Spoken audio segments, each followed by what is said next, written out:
A very warm good evening. Welcome and namaskar to everyone present here. एक छोटी सी कहानी सुनाऊंगा। एक भगवान जी के भक्त हुए थे। उन्होंने 20 साल तक लगातार भगवत गीता का पाठ किया।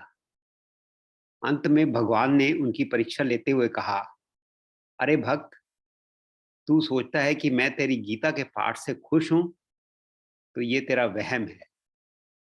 मैं तेरे पाठ से बिल्कुल भी प्रसन्न नहीं हुआ। जैसे ही भक्त ने सुना तो वो नाचने लगा, झूमने लगा। भगवान ने बोला, अरे मैंने कहा कि मैं तो तेरे पाठ से खुश नहीं हूं और तू नाच रहा है। भक्त बोला, भगवान जी, आप खुश हो या नहीं हो ये बात मैं नहीं जानता, लेकिन मैं तो इसलिए खुश हूं कि आपने मेरा पाठ कम से कम सुना तो सही, इसलिए मैं नाच रहा हूं। तो ये होता है भाव, और भाव से ही प्रभु प्रसन्न होते हैं।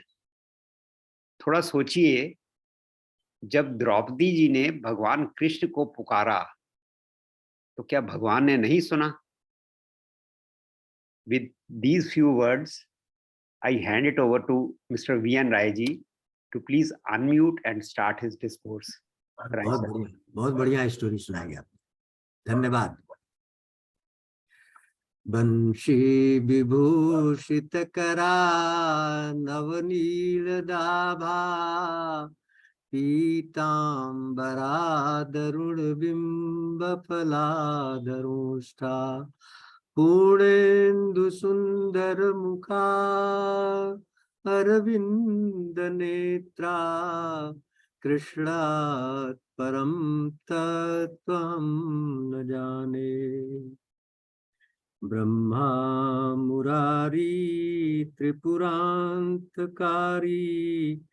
भानु शशि भूमि सुतो बुधश्च, गुरुश्च शुक्र शनि राहु केतव, कुर्वन्तु सर्वे मम सुप्रभातम्।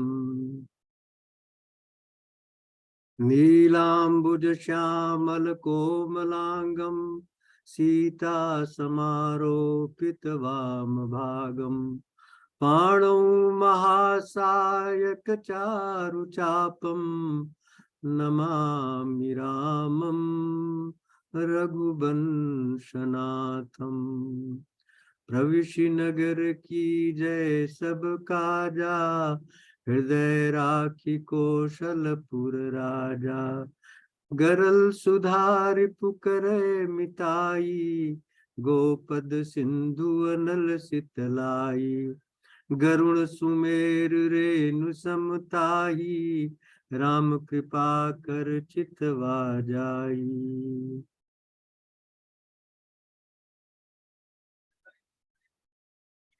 तो आज भागवत के चैप्टर 4, 5, 6 का निरूपण होगा।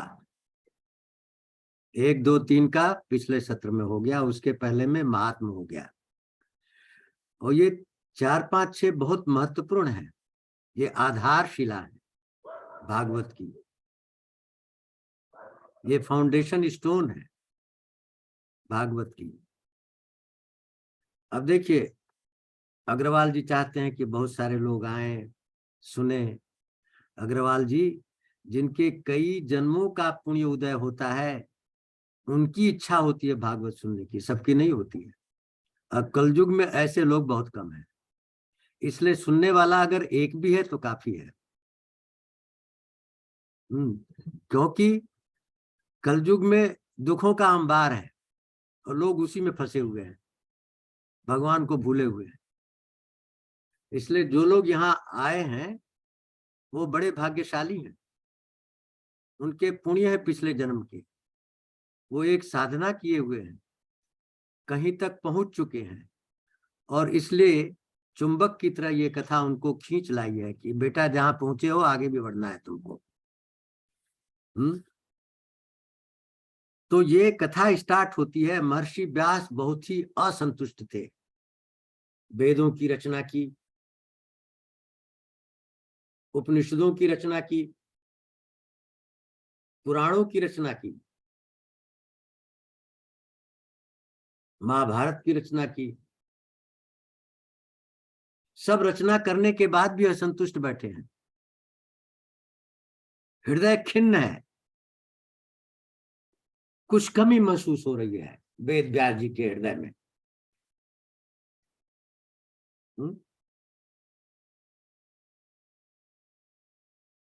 अब आप कहते हैं ये कथा 3 पार्ट में चल रही है, सूत जी शौनक जी का संवाद, नैमिष्यारण्य में जहां 87,000 ऋषियों ने तपस्या की, सीतापुर के पास है, वहां सूत जी और शौनक जी के बीच वार्तालाप चल रहा है।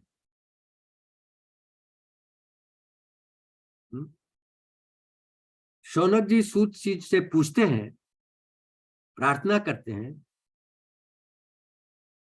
सूत जी आप बहुत बड़े वक्ता हैं, बहुत भाग्यशाली हैं, बहुत ज्ञाता हैं, सब कुछ जानते हैं, हम उस पुण्यमयी कथा को सुनना चाहते हैं जिसको महामुनि सुखदेव प्रसाद ने सुनाया था, और हमारी जिज्ञासा ये भी है, ये पुण्यमयी कथा किस युग में लिखी गई, किस स्थान पर कही गई, किसकी वजह से कही गई।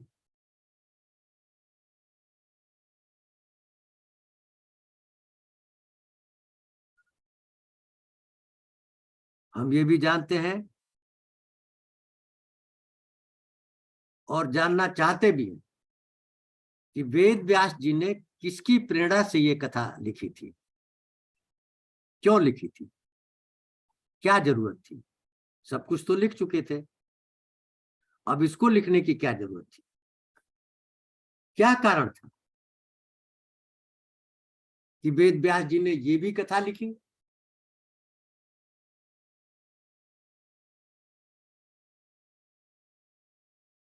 अब सुखदेव जी के बारे में थोड़ा वर्णन करते हैं। सुखदेव जी कौन है? सुखदेव जी 16 साल की अवस्था में मां के गर्भ से निकले और सीधे जंगल की तरफ चल दिए, नंगे, संन्यास लेने के लिए चल दिए। तो पीछे पीछे वेद व्यास जी उनके पिता चले, पुकारते हुए, बेटा कहाँ जा रहे हो, कहाँ जा रहे हो। रास्ते में तालाब में नंगी स्त्रियां स्नान कर रही हैं, सुखदेव मुनि नंगे निकल गए, उन्होंने वस्त्र धारण नहीं किया, लेकिन जब वस्त्र धारण किए हुए व्यास जी गुजरे तो उन्होंने वस्त्र धारण कर लिया। तब स्त्रियों की से पूछा व्यास जी ने कि मेरा पुत्र तो 16 साल का नौजवान है, उसको देखकर तो आपने वस्त्र नहीं पहना, मैं तो बुढ़ा आदमी हूं, हमको देख करके वस्त्र क्यों पहन रही हैं। स्त्रियों ने जवाब दिया कि आपका पुत्र क्या है, योगी है, समदर्शी है, भेदभाव से रहित है, संसार निद्रा से जगा हुआ है, भगवान में स्थित है, उसको स्त्री पुरुष का ज्ञान ही नहीं है, लेकिन आपको ज्ञान है, इसलिए हमने वस्त्र धारण नहीं किया उसके सामने, आपके सामने कर लिया। ये जो है सुखदेव महाराज का निरूपण है। क्या है सुखदेव महाराज? और सुखदेव महाराज ने कथा किसको सुनाई? सबको तो नहीं सुनाई, किसी ऋषि को नहीं सुनाई, किसी महर्षि को नहीं सुनाई, ब्रह्म ऋषि को नहीं सुनाई, मुनि को नहीं सुनाई, एक राजपुत्र को सुनाया। क्यों? ज्ञानी को सुनाते किसी को, क्यों सुनाया? जैसे हमने आपको कहा था कि विश्वामित्र को शक हुआ कि राम दशरथ क्या क्यों पैदा हुए, ऋषि के घर होते। और जब विश्वामित्र ने राम को माना और दशरथ मूर्छित होकर गिर पड़े, तब उनको पता लगा कि हाँ, क्या प्रेम है, केवल इतने मात्र से कि बिछड़ जाएंगे ये बेहोश हो गए, ऐसा प्रेम है, इसीलिए तो यहां आए हैं। तो यहां भी उसी संदर्भ में ये परीक्षित कौन है? इनका कर्म भी दिव्य है, इनका धर्म भी दिव्य है, इनका नाम भी दिव्य है। जब ये गर्भ में थे उत्तरा के, ब्रह्मास्त्र चला इनकी तरफ, उत्तरा ने पुकारा भगवान को, किसी और को नहीं पुकारा। भगवान ने गर्भ में पहुंच करके परीक्षित की रक्षा की ब्रह्मास्त्र से। परीक्षित ने गर्भ में ही भगवान का दर्शन कर लिया है। जन्म जन्म मुनि जतन कराही, अंतराम मुखावत नाही। तो इसलिए परीक्षित का जन्म भी दिव्य है। कर्म क्या दिव्य है? कर्म दिव्य ये है कि सारा ऐश्वर्य, वैभव, समृद्धि, लक्ष्मी को त्यागने के लिए गंगा तट पर आमरण अनशन करके बैठे हुए हैं मृत्यु पर्यंत।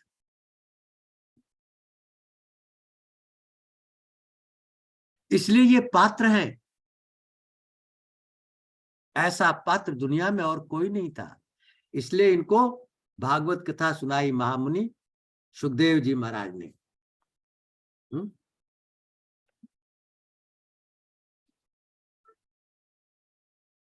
अब शौनक जी का प्रश्न सूत जी से यह है कि सूत जी, भक्तों का जन्म जग के कल्याण के लिए होता है, उनका शरीर भी जगत के कल्याण में लग जाता है, उनका सब कुछ जगत के कल्याण में न्यौछावर कर दिया जाता है। परम कल्याण के लिए ही उनका जन्म होता है। तो क्या कारण था परीक्षित जी ने लक्ष्मी का त्याग करने के लिए आमरण अनशन बैठे हुए हैं? गंगा तट पर क्यों बैठे हुए हैं? 3-4 प्रश्न हो गए। अब सूत जी प्रश्नों का उत्तर देंगे।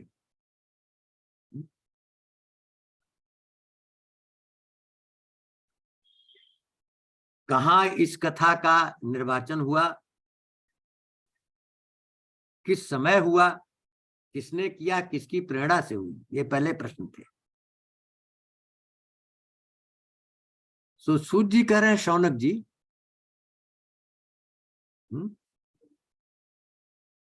चतुर्युगी के तीसरे युग में, पहला युग सतयुग, दूसरा त्रेता और तीसरा द्वापर। द्वापर युग में पराशर मुनि दस्यु कन्या सतवती के नाव से पार हो रहे थे। उन्होंने आसमान में ग्रह नक्षत्रों का स्थान देखा। ऐसा ग्रह नक्षत्र कभी दुनिया में हो ही नहीं सकता। इसलिए इस दस्यु कन्या से उन्होंने एक गर्भ धारण किया, बालक पैदा हुआ जिसका नाम था वेद व्यास। कृष्ण द्वैपायन भगवान के ये अवतार है, कला अवतार है भगवान के। व्यास जी कला अवतार है।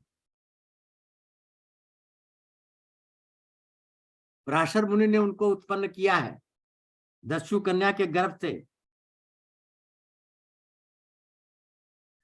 ये क्योंकि भगवान के कला अवतार है, दिव्य दृष्टि है, भूत भी जानते हैं, भविष्य भी जानते हैं, सब कुछ जानते हैं। उन्होंने सृष्टि का उस समय निरूपण किया कि क्या क्या चल रहा है द्वापर में। क्या पाया उन्होंने? धर्म संकरता चल रही है, धर्म संकट चल रहा है।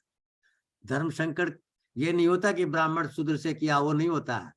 यही पंडित लोग आपको बताते हैं। धर्म संकट का मतलब धर्म से लोग हट जाते हैं, उसको धर्म संकट कहते हैं। अपने कर्तव्यों का पालन न करना धर्म से हट जाना है।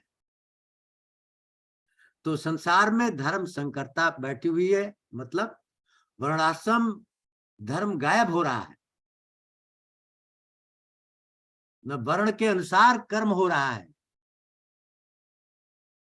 न वर्ण के अनुसार आश्रित धर्म निभाया जा रहा है। ऐसा उन्होंने देखा। लोग उलझे हुए हैं इस संसार में।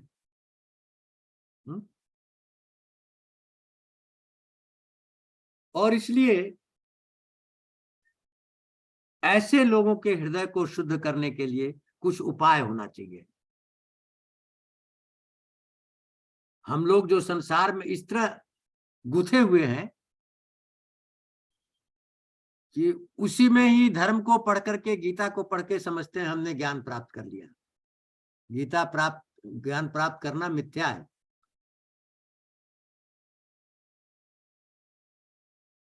क्योंकि ज्ञान न कहा जा सकता है, न सुना जा सकता है, न दिया जा सकता है। अचिंत्य ज्ञान है जिससे मोक्ष की प्राप्ति होती है।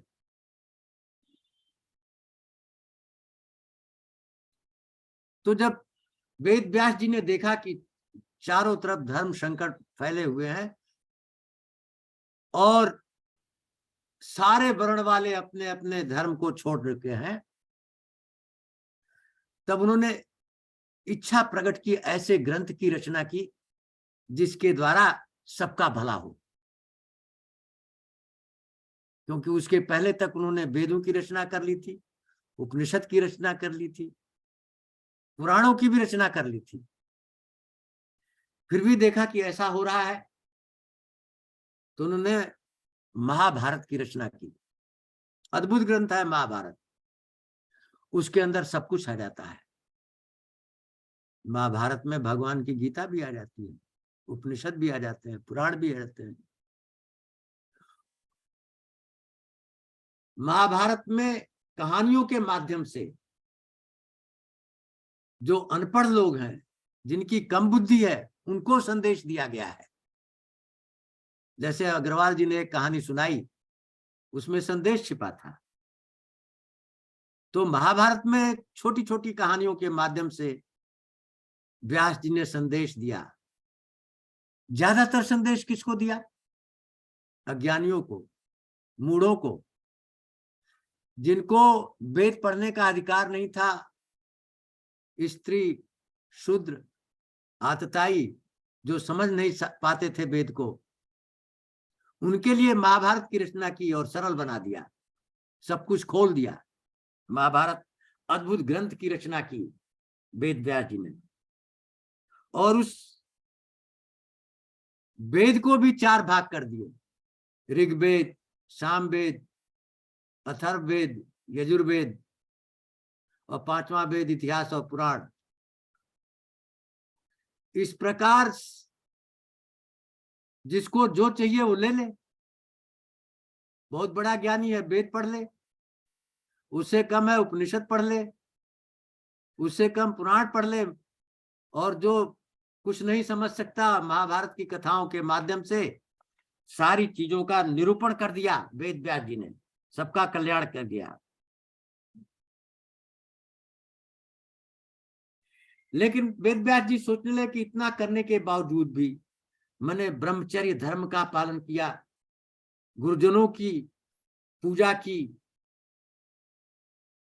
सबकी आज्ञा का पालन किया, फिर भी मुझे लग रहा है कि कुछ कमी है।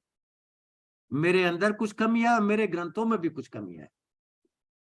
अंदर से महसूस हो रहा है वेद व्यास जी को, मन कुछ खिन्न सा है।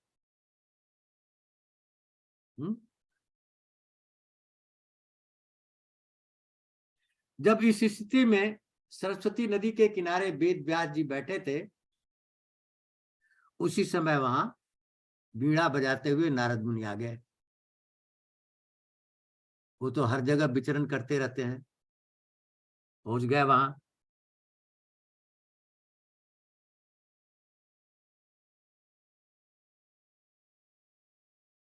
तब सूर्य जी कहते हैं कि शौनक जी, जब नारद जी बीड़ा बजाते हुए आए और देखे कि वेद व्यास जी बैठे हुए हैं, बड़े खिन्न मन से बैठे हुए हैं। अब नारद मुनि कौन है? सब जानते हैं, भूत भविष्य सब, परब्रह्म के उपासक हैं। जो प्रकृति और पुरुष का नियंता है, उसके उपासक हैं।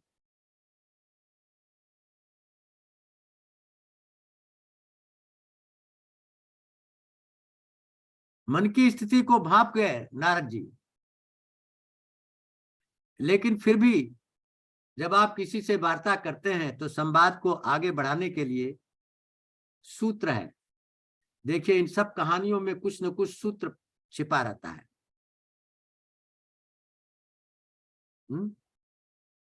जैसे मैंने आपको कहा था कि पूरे पहले अध्याय गीता में भगवान चुप रहे, एक शब्द नहीं बोले।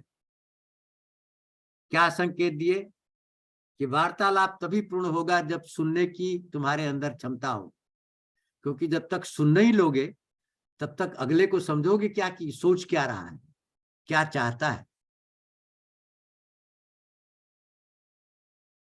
दूसरा उपाय यहां जो भागवत में जो संकेत दिया गया है कि अगर किसी को कुछ सुनाना चाहते हो तो उसको स्थिति में ला दो कि तुम्हें सुनने के लिए वो तैयार हो जाए।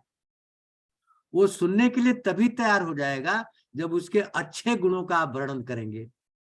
सब आदमियों को अपने अच्छे गुणों का वर्णन पसंद होता है, सुनना चाहते हैं, और सुनाओ, और क्या अच्छा गुण है मेरे में, और क्या खूबी है मेरी, है कि नहीं?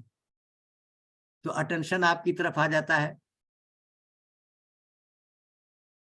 तो नारद जी जब खिन्न हुए, व्यास जी को देखे, तो यही प्रोसेस अपनाया कि व्यास जी अपने शरीर के द्वारा किए हुए कर्मों से तो आप संतुष्ट लग रहे हैं, अपने मन के द्वारा किए हुए चिंतन से भी आप संतुष्ट लग रहे हैं, आपकी जिज्ञासा भी पूर्ण हो गई है, हमको ऐसा लग रहा है। लेकिन फिर भी हमको लग रहा है कि आपका मन अंदर से खिन्न है, असंतुष्ट है। अब देखिए, सारी चीजें क्या है, व्यास जी का अटेंशन खींचेगा, क्योंकि सब सच है और व्यास जी के बारे में है। नारद जी कह रहे हैं तो आपको भी किसी को कुछ कहना है, संदेश देना है, तो ये सूत्र है। पहले उसकी खूबियों का वर्णन करिए, फिर उसकी समस्या का वर्णन करिए, फिर समस्या का निदान बताइए, तब तो वो सुनेगा। नहीं तो आप सीधे डंडा लेके दौड़ पड़ेंगे, सुनता है कि नहीं, तो भाग जाएगा। तो इन सारी कहानियों में, ग्रंथों में संदेश छिपे रहते हैं, उनको खोल के बताना पड़ता है। ये प्रोसेस ऐसा क्यों अपनाया जा रहा है, क्या विशेषता है इस प्रोसेस की, इस वार्तालाप की विशेषता क्या है कि सुनने वाला अपना पूरा ध्यान श्रोता की तरफ लगा दे।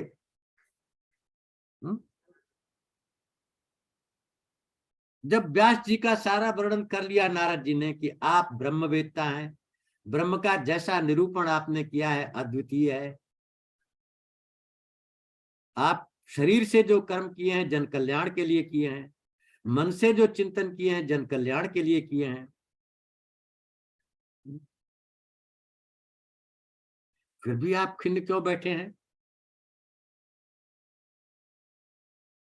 अब क्या हुआ, व्यास जी आ गए कम्युनिकेशन के मोड में। उन्होंने कहा, नारद जी आप बिल्कुल सही कहे हैं, जो कुछ कहे हैं,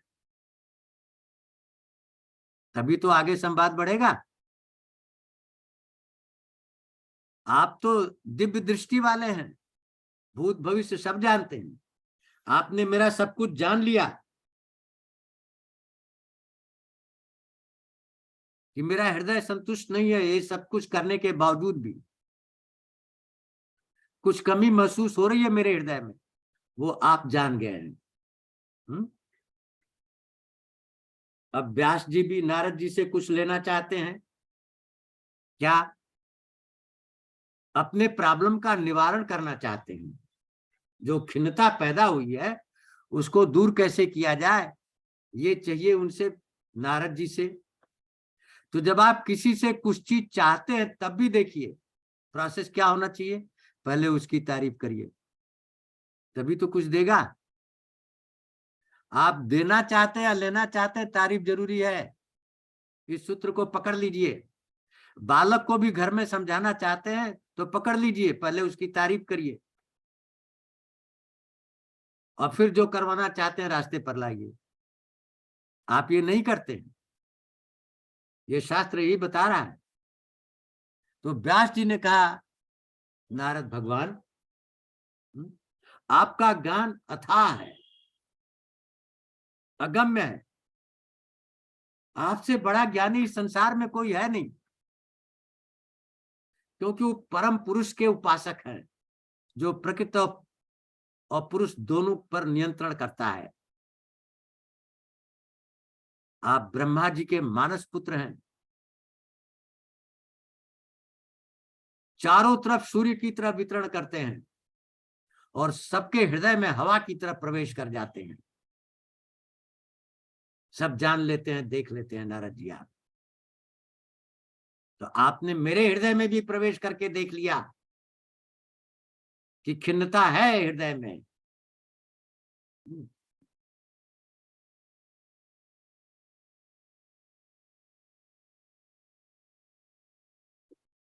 तो इसका निवारण भी तो आप ही को करना है। क्या कारण है कि मेरा हृदय खिन्न हो रहा है इतना सब करने के बावजूद भी?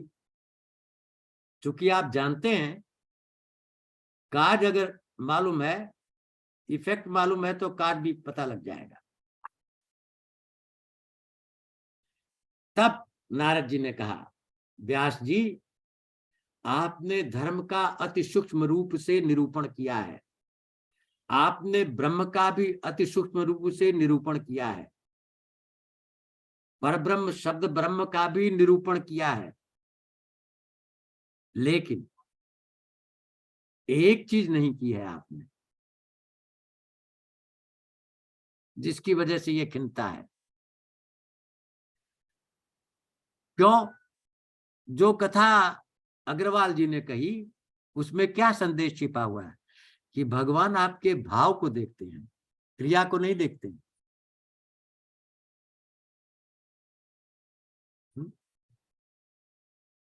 तो भगवान ने क्या देखा कि व्यास जी ने धर्म के ग्रंथों के ऊपर ज्यादा जोर दिया है, ज्ञान के ऊपर ज्यादा जोर दिया है, भक्ति के ऊपर जोर नहीं दिया है। नारद जी ने साफ साफ कह दिया कि जिन ग्रंथों में भगवान की भक्ति नहीं होती वो भगवान को पसंद नहीं है नारद जी, इसलिए आपका हृदय खिन्न हो रहा है। जैसे अभी भगवान ने कहा, गीता तुमने सुनाई, मुझे पसंद नहीं है ज्यादा। तो नारद जी ने कहा, जब तक अचिंत्य गमन के द्वारा ध्यान लगा करके भगवान के लीला अवतारों का स्मरण करके उनका गायन नहीं करेंगे, तब तक आपको संतुष्टि नहीं होगी। ध्यान से सुनिए इसको। नारद जी ने उपदेश दिया कि भगवान की लीला और ऐश्वर्य का गान करना ज्ञान से ज्यादा महत्व रखता है। जिस ज्ञान में भगवान के ऐश्वर्य और लीलाओं का गान नहीं है, वो अधूरा है। और गान है, भले ही उसमें ज्ञान नहीं हो, पूर्ण है। नानक पूर्ण है, क्योंकि नानक क्या कहते हैं? गान, कीर्ति करो, भगवान की कीर्ति का वर्णन करो। ये नहीं कहते कि वेद पढ़ो, उपनिषद पढ़ो, पुराण पढ़ो, ये पढ़ो। क्या संदेश दे गए नानक? कीर्तन करो, कीर्तन करो, कीर्तन करो। पराभक्ति के द्वारा ज्ञान और वैराग्य अपने आप चले आते हैं, सेवक की तरह आते हैं। तो नारद जी ने उपदेश दिया व्यास जी को, लीलाओं का वर्णन नहीं किया है आपने, गान नहीं किया है, इसलिए आपका हृदय खिन्न हो रहा है। व्यास जी, एकमात्र यही कारण है आपके हृदय की खिन्नता का, और कोई कारण नहीं है। भगवान की लीलाओं का गान नहीं किया है, भगवान के यश का गान नहीं किया है, भगवान के ऐश्वर्य का गान नहीं किया है। भगवान के यश का गान, भगवान की कीर्ति का गान, भगवान के लीलाओं का ज्ञान आपके मन को पवित्र करता है, मन की वासनाओं को मिटाता है, तामसिक और राजसिक वासनाओं को, और फिर आपकी रुचि भगवान में बढ़ जाती है, आप उस तरफ चलने लगते हो। यही उपदेश नारद जी ने कहा। तो जब शौनक जी ने, सूत जी ने पूछा कि प्रेरणा किसने दी इस ग्रंथ को लिखने की, तो उत्तर आ गया, प्रेरणा नारद भगवान ने दिया। नारद जी ने प्रेरणा दी व्यास जी को। क्या? भगवान की लीलाओं का वर्णन, कीर्ति का वर्णन, यश का वर्णन करने से जो तामसिक लोग हैं, राजसिक लोग हैं, जो शूद्र हैं, हाँ, जो आतताई हैं, जो कम बुद्धि वाली स्त्रियां हैं, उन सबके कलमश दूर हो जाते हैं, मन पवित्र हो जाता है, हृदय में पवित्रता आ जाती है, भगवान के प्रति रुचि बढ़ जाती है। यही उपदेश दिया है नारद जी ने।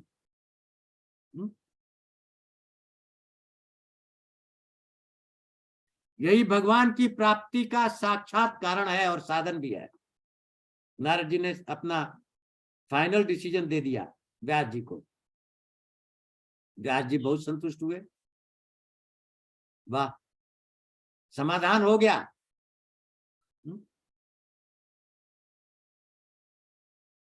नहीं तो अगर आप भगवान की कीर्ति यश का वर्णन नहीं करते तो नारद जी कहते हैं, आप कैसे हैं, आप धर्म ग्रंथ पढ़ते रहिए, गीता पढ़ते रहिए, ज्ञान प्राप्त करते रहिए, आप उस नौका की तरह हैं जो नदी में डगमगाती हुई चारों तरफ घूम रही है, कहीं रुकने का ठाव नहीं मिल रहा उसको। और जब कीर्ति का वर्णन करते हैं तो रुकने का था, भगवान के चरण कमल मिल जाते हैं।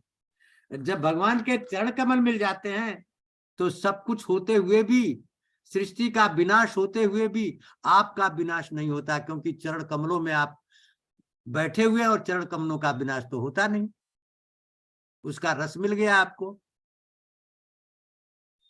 यही उपदेश नारद जी ने दिया। भगवान अनंत है, उनकी लीलाएं भी अनंत है, व्यास जी स्वरूप भी अनंत है। जो लोग वेलफेयर की बुद्धि से रहित हैं वो उसका चिंतन नहीं कर सकते, सांसारिक मनुष्य उसका चिंतन नहीं कर सकते। इसीलिए सांसारिक मनुष्य को भागवत पुराण में रुचि नहीं है। हाँ, कहाँ रुचि है? रुचि है एक महात्मा जी भागवत पुराण के लिए 7 दिन का अनुष्ठान कर लिए, अपना सब प्रबंध कर लिए, इतना रुपया चाहिए, इतने लोग आएंगे, इतने डफली वाले आएंगे, उनको इतना रुपया चाहिए, सब हो गया, और बीच बीच में वो क्या डांस करेंगे लोग। देखा है ना, यही चल रहा है ना आजकल।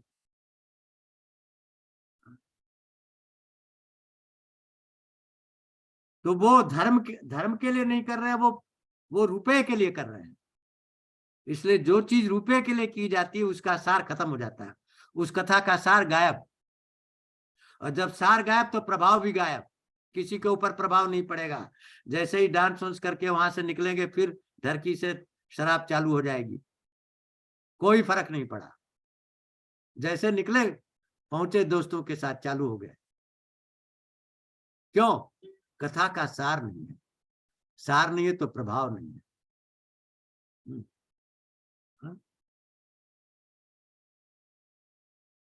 सर्व मनुष्य के हित के लिए जो कथा की जाती है उसमें कोई व्यापार नहीं होता है, उसमें यह नहीं होता कि इतना धन चाहिए तब हम कथा करेंगे।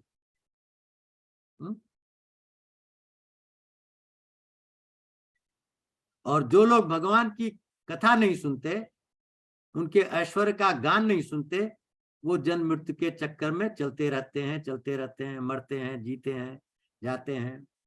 इसलिए नारद जी ने कहा क्या कि आप भगवान की कीर्ति का, यश का वर्णन कीजिए। क्योंकि जिस कथा में भगवान की कीर्ति का वर्णन नहीं है, जिस ग्रंथ में भगवान का ऐश्वर्य का वर्णन, लीलाओं का वर्णन नहीं है, उस कथा को ज्ञानी लोग भी स्पर्श नहीं करते हैं, वो भी उससे दूर रहे। अब नारद जी अपने बारे में बता रहे हैं, क्योंकि अगर नारद जी इतना ही कह करके कथा समाप्त कर देते, व्यास जी के ऊपर प्रभाव उतना नहीं पड़ता जितना अब जो करने जा रहे हैं उससे पड़ेगा। आप किसी से प्रभावित कब होते हैं? जब उसके चरित्र का और व्यवहार का दर्शन आप करते हैं कि वो विश्व कल्याण के लिए हुआ, तब आप उससे प्रभावित होते हैं। जब आप देखते हैं कि ये धन दौलत के लिए किया है, व्यापार किया है, तो आप प्रभावित नहीं होते हैं। इसलिए नारद जी का प्रभाव व्यास जी पर पड़े, इसके नारद जी ने अपने चरित्र का वर्णन किया है कि नारद जी, मैं एक दासी पुत्र हूं। वो दासी कौन थी? ब्राह्मणों की सेविका थी। चतुर्मास में एक जगह सारे महात्मा लोग इकट्ठा हो जाते हैं 4 महीने। क्यों? क्योंकि आप देखते हैं बरसात के मौसम में कुछ जंतु ऐसे होते हैं जिनकी आयु 1 घंटा, किसी की 2 घंटा, नाना प्रकार के जंतु पैदा होते हैं। और उसी तरह वायु में नाना प्रकार के कीटाणु होते हैं जो आपके शरीर में जाएंगे। इसलिए महात्मा लोग स्थान स्थिर कर देते हैं, 4 महीने तक रहते हैं। जब चतुर्मास खत्म हो जाता है तब वहां से चलते हैं। तो चतुर्मास में जहां स्थान महात्माओं का था, महात्मा लोग जहां नित्य प्रतिनित्य भगवान की लीलाओं का वर्णन करते थे, गान करते थे, उन ब्राह्मणों की मंडली को सेवा करने के लिए एक सेविका थी, दासी थी। उस दासी का मैं पुत्र था। और उस चतुर्मास में मैं बड़े मन लगा के, रुचि के साथ महात्मा लोग जो गायन करते थे भगवान के यश का, कीर्तन का, सुनता था, श्रद्धा के साथ सुनता था। और उन महात्माओं का जूठन भी खा लेता था। अब इसमें 2 संदेश हैं, एक कथा सुनना, दूसरा प्रसाद ग्रहण करना, दोनों जरूरी है। नारद जी क्या कहते हैं? मैं कथा सुनता था बड़ी रुचि लगा करके, और प्रसाद भी ग्रहण करता था। प्रसाद ग्रहण करने से मेरे अंदर की तामसिक और राजसिक प्रवृत्तियां कम होने लगी। तामसिक प्रवृत्ति क्या है? तामसिक भोजन, तामसिक व्याचार, तामसिक विचार, ये तामसिक है। ये कम होने लगी, मेरी इच्छा खत्म हो गई उसके प्रति। नारद जी बता रहे हैं व्यास जी को। और बहुत दिनों तक मैं उन परमात्मा लोगों की कहानियों को सुनते सुनते भगवान के प्रति मेरी रुचि पैदा हो गई। जब भगवान के प्रति रुचि पैदा हुई तो मैंने ध्यान लगाना भी सीखा महात्माओं से।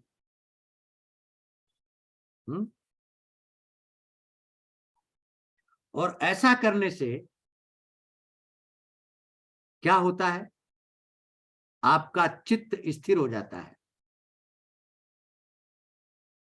भगवान की कीर्ति का गायन सुन रहे हैं, प्रसाद भी ले रहे हैं, तो चित्त की जो चंचलता है, चित्त में वाइब्रेशन है 10⁻12 पर सेकेंड, घूमता है चारों तरफ, वो खत्म, शांत हो जाता है, बैठ गया। और चित्त ही बुद्धि को कंट्रोल करता है, तो बुद्धि भी स्थिर हो गई। और बुद्धि स्थिर हो गई तो मैंने भगवान के चरणों में उसको स्थिर कर दिया। अब भगवान के चरणों में स्थिर होने से क्या हुआ? भगवान के ऐश्वर्य गुण का साक्षात दर्शन होने लगा।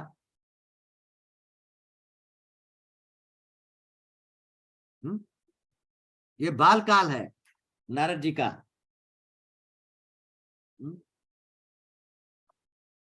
और इस तरह मैंने देखा भगवान माया को कैसे मैनेज करते हैं। मैंने अपने आत्म तत्व में सत असत रूपी माया को व्यापित होते हुए देख लिया जब ये ज्ञान की प्राप्ति हुई तो। और फिर उसके बाद नारद जी कहते हैं, व्यास जी देखिए, सूत्र बताते हैं। मोक्ष प्राप्ति का सूत्र क्या है? संसार के तीनों तापों से उबरने का सूत्र क्या है? दैहिक, दैविक, भौतिक 3 ताप हैं, शारीरिक, मानसिक और आपदा। तीनों तापों से पूर्ण होने का एकमात्र साधन है, नारद जी क्या करें, अपने कर्मों को भगवान को समर्पित कर दो। न अपने लिए करो, न संसार के लिए करो। भगवान के लिए करो। व्यास जी ऐसा करने से तीनों तापों से दूर हो जाता है आदमी। फिर एक और सूत्र बताते हैं व्यास जी, जिन खाने पीने से रोग पैदा होता है उसी खाने पीने को एक पर्टिकुलर प्रोसेस से देने से रोग का निवारण भी होता है। देखिए, शराब पीने से रोग पैदा होता है, लेकिन औषधि में भी शराब दी जाती है, उससे रोग का निवारण भी होता है। तो शराब रोग भी देती है और रोग का निवारण भी करती है। फर्क किसमें है? मात्रा में और प्रोसेस में। मात्रा और प्रोसेस में।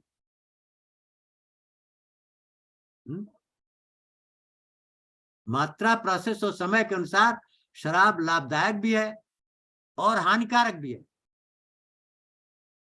इसी तरह सारे कर्म लाभदायक भी हैं और हानिकारक भी हैं। कर्म आपको बंधन में बांधते हैं, और जब वो कर्मों को आप भगवान को समर्पित कर देते हैं तो वही कर्म आपको बंधन से छुटकारा भी देते हैं। कर्म दोनों काम करता है, जैसे भोजन दोनों काम करता है। भोजन औषधि भी है और विष भी है।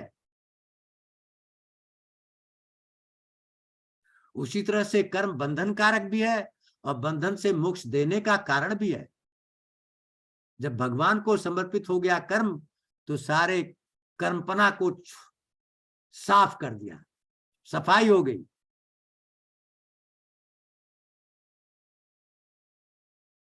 तो फिर वही बात आती है अग्रवाल साहब की कहानी, भावना। भावना कैसी है? क्रिया नहीं। क्रिया कर्म तो एक ही है, लेकिन एक कर्म बांध रहा है, दूसरा कर्म मोक्ष दे रहा है। वही कर्म, क्यों भावना बदल गई? एक में अपने के लिए कर रहे हैं, दूसरे में भगवान के लिए कर रहे हैं। जब अपने के लिए करते हैं तो बंधते हैं, जब भगवान के लिए करते हैं तो बंधन से छूट जाते हैं। क्या नारद जी ने उपदेश दिया है? देख रहे हैं, ये है भागवत महापुराण।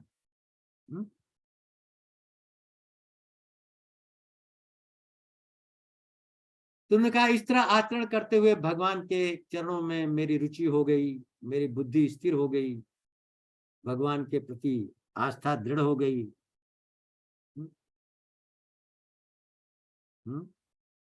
प्रेमा भक्ति मिल गई भगवान की।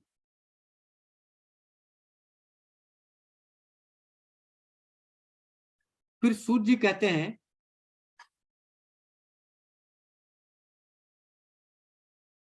कि वेद व्यास जी ने एक और प्रश्न किया फिर नारद जी से। क्या कहा?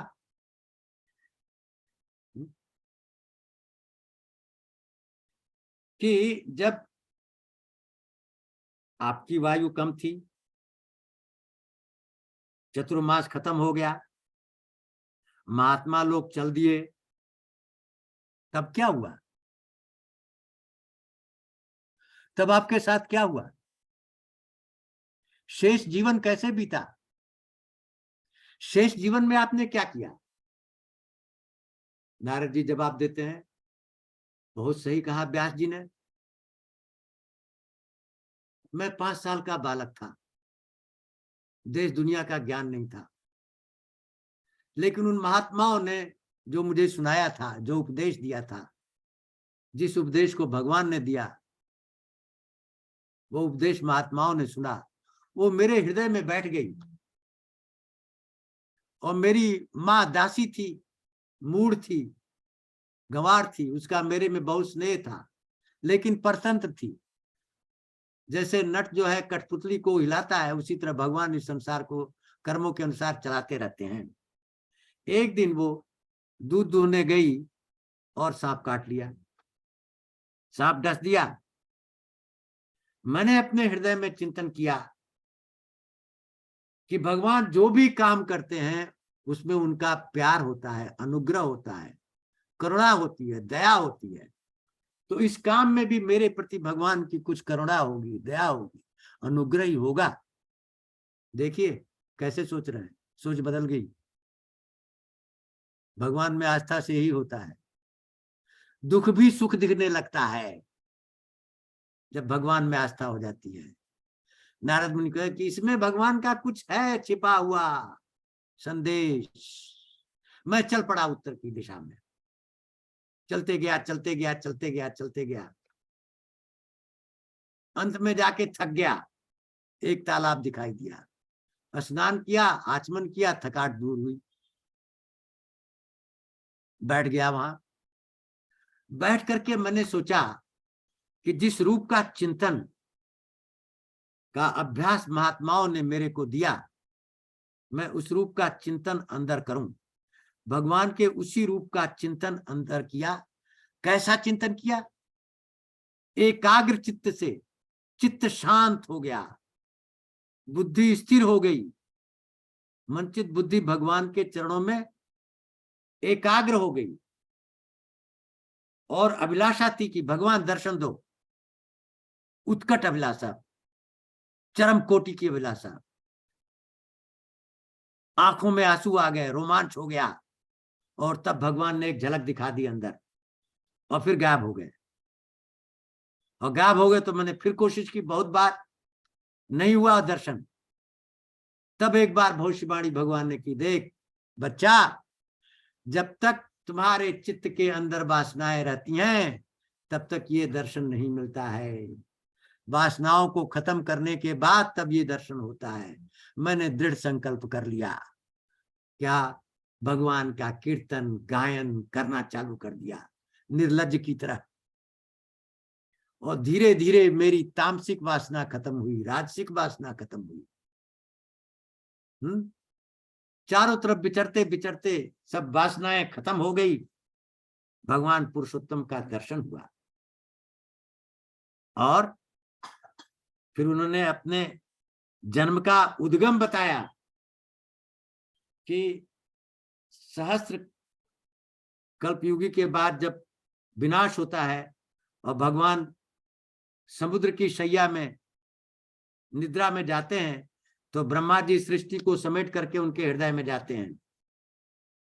तो मैं भी श्वास के द्वारा ब्रह्मा जी के पास अंदर चला गया। और जब ब्रह्मा जी ने सबसे पहले सप्त ऋषियों को बाहर निकाला, उसी श्वास से मैं भी बाहर निकल गया। ये अपनी कथा सुनाए व्यास जी को नारद जी ने। और तब से मैं पूरे संसार में भ्रमण करता हूं, गीता वीणा बजाते हुए भगवान का यश ऐश्वर्य कीर्ति का गर्दन। कोई लाज लज्जा नहीं है मुझे इसको करने में। कोई जो कहता रहे, उससे कोई मेरा मतलब नहीं है। संदेश क्या है कि आप सोचते हैं कि संसार क्या सोचेगा अगर मैं भगवान के लिए नाचूंगा, तो सोचने दो उसको। देखो नारद मुनि क्या कह रहे हैं, लज्जा मेरी खत्म हो गई। अब केवल भगवान का दर्शन होने के बाद केवल भगवान के गुणों का ही ज्ञान करना है।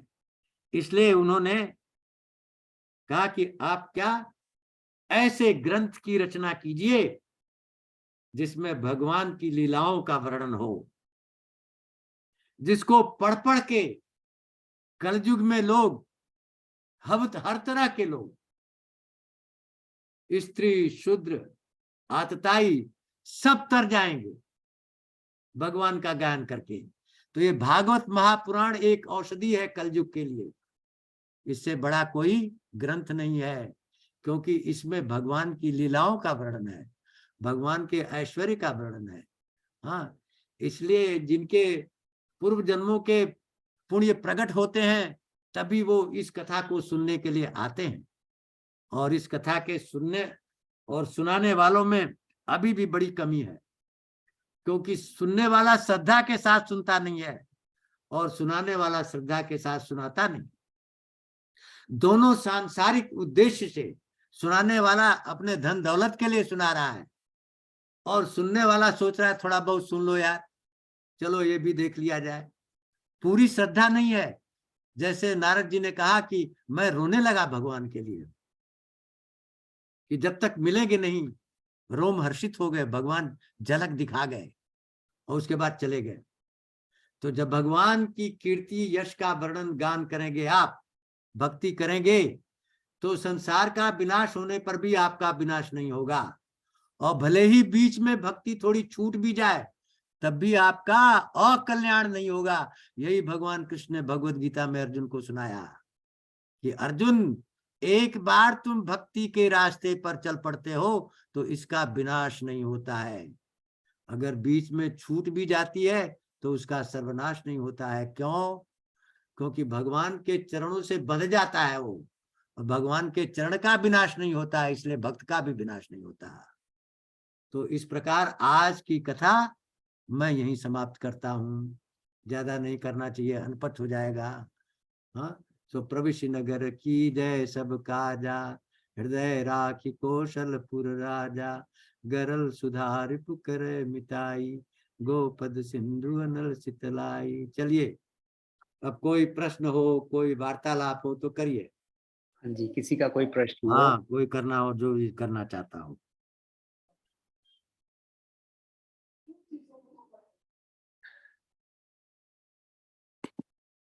मिसेस ग्रोवर, कोई प्रश्न हो आपका?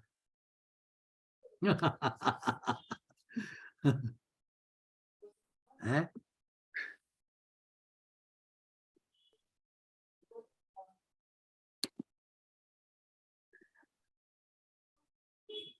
रिटोलिया जी, कोई प्रश्न हो? आप प्रश्न पूछेंगे तो बाकियों को भी कुछ मिलेगा उससे।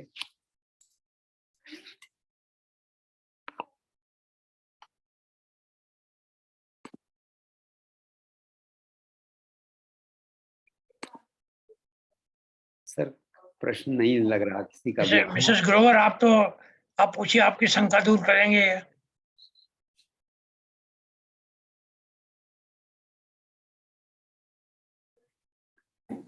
क्या हो गया, कहाँ चलिए?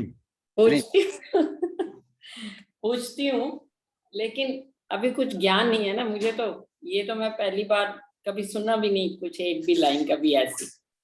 लेकिन मैं ये कह रही हूँ कि अभी तक मेरी धारणा थी कि ज्ञान से हो सकता है, लेकिन आज आपने बदल दी कि भक्ति से ज्यादा इजी है।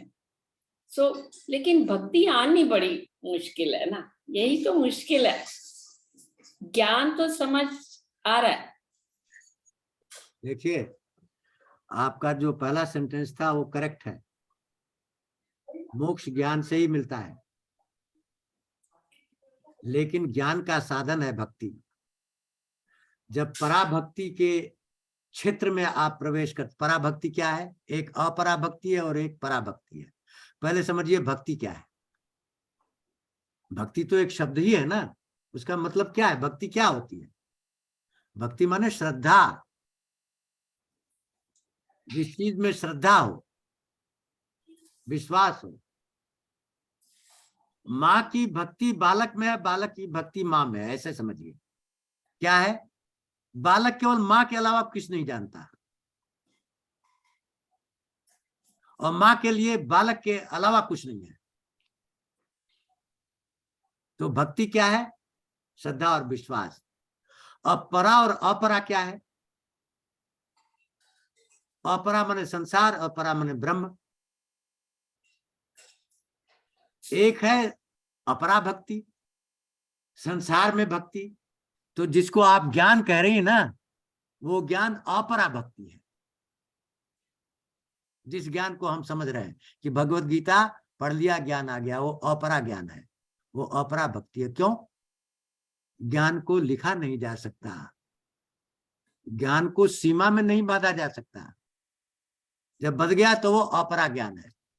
परा ज्ञान क्या है? और परा क्या है? जो सीमा में न बधे, जो कहा न जा सके, जो पढ़ा न जा सके, जो गुना न जा सके। भगवान को आप देख नहीं सकते, सुन नहीं सकते, बात नहीं कर सकते, लेकिन है ना। तो जब पराभक्ति में प्रवेश करते हैं और अपरा भक्ति को छोड़ देते हैं, मतलब संसार छूट गया और भगवान में दृढ़ संकल्प हो गया, तब भगवान ज्ञान देते हैं, असली ज्ञान, परा ज्ञान देते हैं। और उस परा ज्ञान से मोक्ष मिलती है। तो पहला सेंटेंस आपका सही है कि मोक्ष ज्ञान से ही मिलता है, लेकिन कौन सा ज्ञान? परा ज्ञान, अपरा ज्ञान नहीं। और परा ज्ञान का देने वाला कौन है? पराभक्ति। पराभक्ति का मतलब क्या है? भगवान में भक्ति। संसार छूट गया, हमारी सारी भक्ति संसार में है, सारे क्रियाकलाप संसार में हो रहे हैं, हम संसार के माध्यम से लिखते हैं, पढ़ते हैं, सुनते हैं, ये सारा अपरा भक्ति है, अपरा ज्ञान है। ये पढ़ना लिखना, वेद पुराण, ये सब अपरा ज्ञान है। इसलिए व्यास जी को कह रहे हैं ना कि तुमने किया तो सब कुछ, लेकिन अपरा कर दिया। अपरा में आ जाओ। क्या? भगवान की लीला भक्ति जिसमें नहीं होगी वो ज्ञान अधूरा होगा, वो ज्ञान मुक्ति का साधन नहीं बनेगा, और उस ज्ञान को ज्ञानी लोग भी नहीं लेंगे। मेरे ख्याल में मिसेस ग्रोवर का जो प्रश्न है वो मैं समझ रहा हूँ। वो बोल रहे कैसे भक्ति कैसे आए, मतलब कि हाँ ठीक है। तो उसमें जो मैंने पहले आपकी बात सुनी थी कि भाई आप कुछ मत कीजिए, आप भगवान का कीर्तन कीजिए, मन लगा करके ध्यान पूर्वक 1 घंटा कीर्तन कीजिए, उस 1 घंटे के अंदर में अपने आप भक्ति आने लग जाती है। करेक्ट। मैंने ये एक्सपेरिमेंट किया है। हाँ। जो है ना, कमरा बंद करके 1 घंटा कीर्तन, बस भगवान का नाम का कीर्तन सुना या भगवान का भजन सुन रहा हूँ, उसमें वो भक्ति आ रही है। उसमें मन निर्मल होता जाता है, वो क्योंकि मेरे मन उस 1 घंटे में। पॉइंट सिंपल तरीका ये है हाँ कि आप एकाग्र चित्त होकर के करेक्ट। टाइम 1 घंटा 2 घंटा जो भी आपको सूट करता है उस समय एकाग्र चित्त होकर के बस भगवान का कीर्तन कीजिए, स्मरण कीजिए। यही नारद वो जी धीरे धीरे मैंने ये एक्सपेरिमेंट किया है और मुझे ऐसा लगने लगा है तो कि वो पीरियड जो होता है 1 घंटा, वो एकदम ध्यान मग्न हो जाता है। तो नारद जी यही तो कह रहे हैं। उन्होंने कहा जब महात्मा लोग चले गए चौमासा के बाद, तो मैंने ये चलना चालू कर दिया, और इससे मेरी वृत्ति जो है तामसिक और राजसिक खत्म होने लगी। अब एक और एक्सपेरिमेंट जो मैंने अपने घर में किया हुआ है, मेरे पास एक म्यूजिकल इंस्ट्रूमेंट है, वो प्लग में लगा हुआ है। वो 24 घंटे बहुत स्लो आवाज में वो गायत्री मंत्र का जाप करता है। वो कंटिन्यूअस करता है, 24 घंटे चलता है। तो वो हमारे कानों में वो तेज नहीं है, लेकिन वो धीरे हल्की हल्की ध्वनि आती रहती है। उससे मन में बड़ी शांति सी रहती है कि वो घर के अंदर में गायत्री मंत्र का कंटिन्यूअस जाप कंटिन्यूअस चलता है। और रात में बंद करता हूँ उसको 10 बजे और सवेरे 6 बजे ऑन कर देते हैं। ये मैंने अपने किसी रिश्तेदार के यहाँ देखा था, उसके यहाँ कंटिन्यूअस वो राम राम राम राम चल रहा था। मैंने कहा क्या बज रहा है, कहाँ पर बज रहा है? बोलते मैंने एक छोटा इंस्ट्रूमेंट लगाया हुआ है। वो बोलता मेरे यहाँ 5 साल से बज रहा है। तो उससे वो बोलता है घर में ऑटोमेटिकली थोड़ी सी वो कंपन रहती है और शांति रहती है। तो उस गायत्री मंत्र में भगवान के यश का वर्णन है, ऐश्वर्य का वर्णन है। यही तो नारद जी कह रहे हैं कि जब गायत्री मंत्र कर रहे हो तो भगवान के ऐश्वर्य का वर्णन कर रहे हो।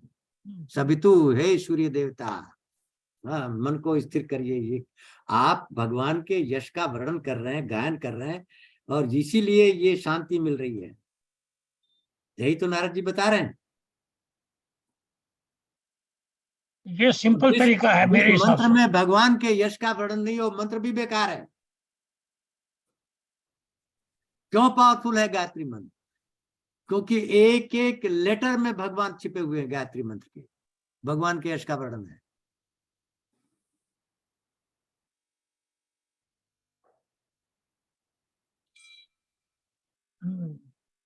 चलिए जी, वेरी गुड। कैसा रहा?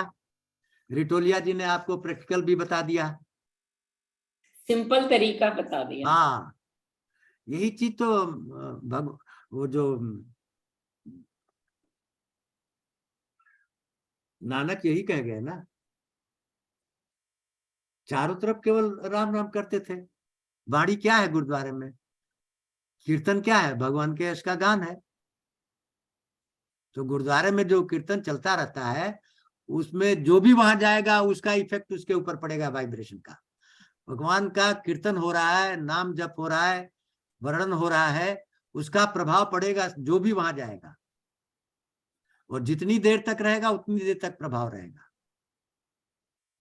जैसे रिटोलिया जी ने कहा कि राम राम चल रहा है या गायत्री मंत्र चल रहा है, तो लगातार यश का कीर्तन करने से रुचि उसमें बढ़ जाती है, बुद्धि स्थिर हो जाती है, चित्त स्थिर हो जाता है, चंचलता खत्म हो जाती है, घबराहट खत्म हो जाती है, क्राम, लोभ, लोभ, मद, मत्सर, ये जो 6 विकार हैं वो अपने आप विदा होने लगते हैं। कहते हैं यार यहाँ आप कोई काम नहीं मेरा, हमारी तो दुकान ही बंद कर दी इसने, हमारे लिए कुछ रखा ही नहीं, तो मैं क्यों आ रहा हूँ, चलो यहाँ से, तो अपने आप चले जाते हैं वो।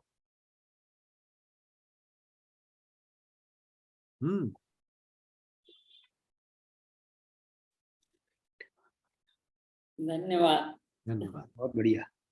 Very good, wonderful. धन्यवाद।